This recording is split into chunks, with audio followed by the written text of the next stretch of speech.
Selamat malam Bapak dosen dan teman-teman semuanya. Perkenalkan, saya Komang Kristina Damayanti, absen 30. Di sini saya akan memaparkan proposal bisnis yang telah saya buat, yaitu usaha Banana Bite Delight. Baik, selanjutnya ada latar belakang yang dimana Banana Bite ini menawarkan inovasi makanan ringan berbahan dasar pisang yang digemari banyak kalangan, terutama di tengah tren konsumsi cemilan sehat dan praktis. Pisang merupakan buah lokal yang melimpah, mudah didapat, serta memiliki nilai gizi tinggi, seperti serat, vitamin, dan mineral, sehingga sangat potensial untuk diolah menjadi produk makanan inovatif dan bernilai jual tinggi. Selanjutnya ada tujuan. Yang pertama itu menciptakan produk olahan pisang yang inovatif yang memiliki cita rasa yang modern. Yang kedua, mengembangkan peluang usaha kuliner lokal. Yang ketiga, meningkatkan kesejahteraan ekonomi pelaku usaha kecil. Dan yang terakhir, membangun merek lokal yang kuat dan berdaya saing. Selanjutnya ada manfaat, memberikan lapangan kerja baru bagi masyarakat. Yang kedua, meningkatkan nilai ekonomi pisang lokal. Yang ketiga, menjadi alternatif cemilan sehat dan terjangkau. Dan yang terakhir, mendorong tumbuhnya kewirausahaan muda. Selanjutnya ada gambaran umum usaha. Yang pertama itu ada identitas usaha, nama perusahaannya Banana Bite Delight, bidang usahanya kuliner dan jenis produknya makanan ringan. Selanjutnya, aspek manajemen perencanaan di minggu pertama dan kedua, kami melakukan riset pasar dan finalisasi konsep produk. Di minggu ketiga, pemilihan bahan baku dan pemilihan supplier. Di minggu keempat, pengembangan resep dan uji coba produk. Di minggu kelima, mendesain kemasan dan label gizi. Di minggu keenam, mengurus perizinan dan legalitas usaha. Di minggu ketujuh, merekrut tenaga kerja. Di minggu ke-8, melakukan produksi awal dan distribusi. Di minggu ke-9, evaluasi dan perbaikan berdasarkan feedback. Dan di minggu ke-10, peluncuran resmi dan pemasaran masif. Selanjutnya, aspek pengorganisasian. Yang pertama itu ada pemilih, yang dimana untuk mengambil keputusan utama dan pengawas usaha. Selanjutnya ada manajer operasional yang mengatur produksi, pengadaan bahan, dan kontrol kualitas. Selanjutnya ada tim produksi yang dimana bertugas untuk membuat produk dan menjaga standar mutu. Dan yang terakhir ada tim pemasaran dan distribusi untuk merancang strategi promosi dan penjualan serta eksekusi pemasaran.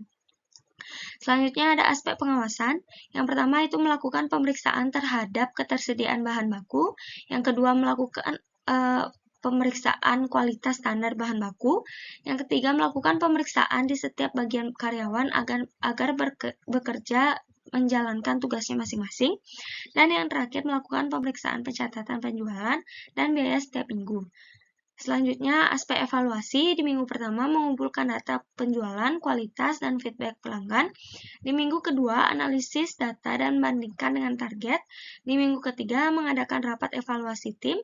Di minggu keempat, membuat rencana perbaikan dan tindak lanjut untuk bulan depan. Dan di minggu kelima, mulai mengimplementasi perbaikan dan memantau progres. Baik, selanjutnya ada aspek hukum. Yang pertama, hak paten. Kami selaku pelaku usaha mendaftarkan merek dagang Banana Bite Delight ke Direktorat Jenderal Kekayaan Intelektual.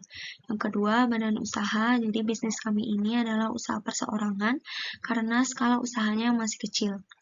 Yang ketiga, perizinan.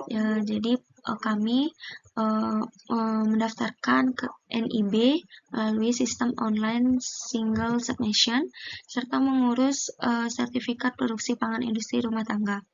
Selanjutnya yang keempat ada gizi, yang dimana aspek gizi ini kami perhatikan dan mendaftarkannya ke BPOM. Selanjutnya ada profil konsumen. Profil konsumennya di sini kami konsumennya kalangan anak-anak hingga dewasa yang aktif dan peduli kesehatan, mencari cemilan praktis dan bergizi dan bergaya. Selanjutnya ada potensi dan segmentasi pasar. Banana Bite berpotensi besar karena memadukan pisang goreng tradisional dengan topping keju kekinian yang digemari remaja hingga dewasa. Inovasi rasa dan pemasaran modern dapat menghidupkan kembali minat dan pada cemilan tradisional.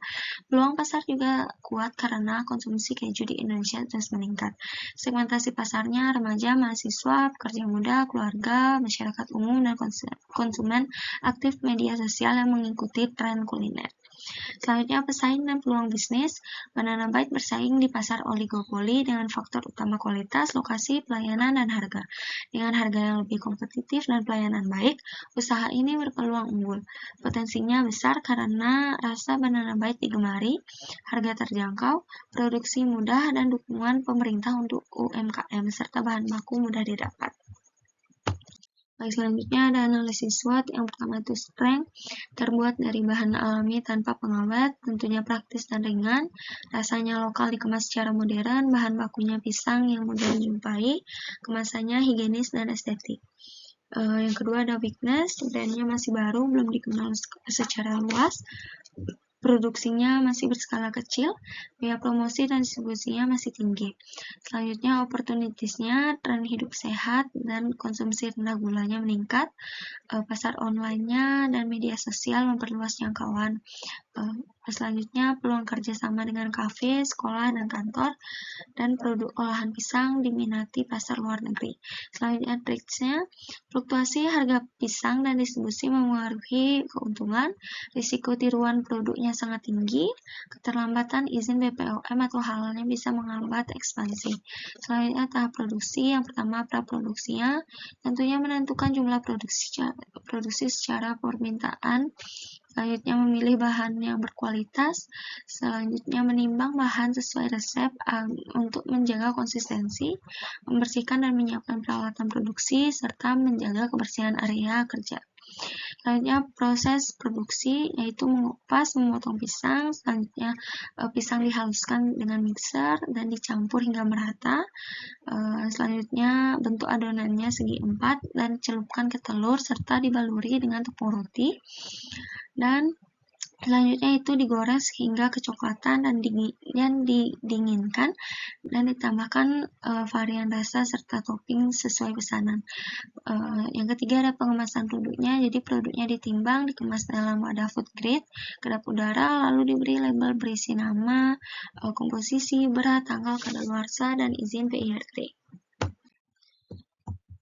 Selanjutnya ada anggaran biayanya. Biaya investasi awalnya totalnya sebesar 1.430.000, total biaya operasionalnya sebesar 3.730.000. Jadi penentuan HPP-nya, biaya bahan bakunya sebesar 790.000, bahan penolongnya 750.000, dan bahan tidak langsungnya 700.000. Jadi total biaya produksinya itu 2.240.000. Namun dari data di atas itu ada data operasionalnya sebesar 3.730.000. Jadi kita pakainya harga operasionalnya, HPP bulanannya dibagi per 500 bungkus, jadi HPP-nya sebesar Rp7.460 per bungkus. Dan kami menjualnya di harga Rp15.000, jadi keuntungannya itu per bungkusnya Rp7.540. Baik, selanjutnya ada rencana neraca awal. Ini total aktiva dan pasifanya sebesar 5.160.000, dan neraca akhirnya total aktiva dan pasifanya sebesar Rp10.375.333. Selanjutnya laporan laba rugi per bulannya itu mendapatkan laba bersih sebesar Rp4.219.333. Baik, selanjutnya ada kriteria penilaian investasi. BIP-nya itu yang didapat 407 bungkus dengan harga jualnya Rp15.000, jadi didapat Rp6.105.000. Selanjutnya payback periodnya itu modalnya kembali kurang lebih 1 tahun. ROI-nya ini usaha ini menghasilkan pengembalian modal lebih dari 81,6% per tahunnya. Jadi benefit cost ratio-nya ini setiap Rp1 biaya investasinya menghasilkan 2,01 manfaat. Baik, selanjutnya NPV-nya itu sebesar Rp6.165.331, yang dimana ini bernilainya positif. IRR-nya adalah tingkat pengembalian yang membuat NPV-nya nol. Jadi dari hasil perhitungan perkiraannya, IRR-nya sama dengan 62,8%, jauh di atas suku bunga bank sebesar 10-13%. Baik, sekian pemaparan materi dari saya. Saya tutup dengan selamat malam dan terima kasih.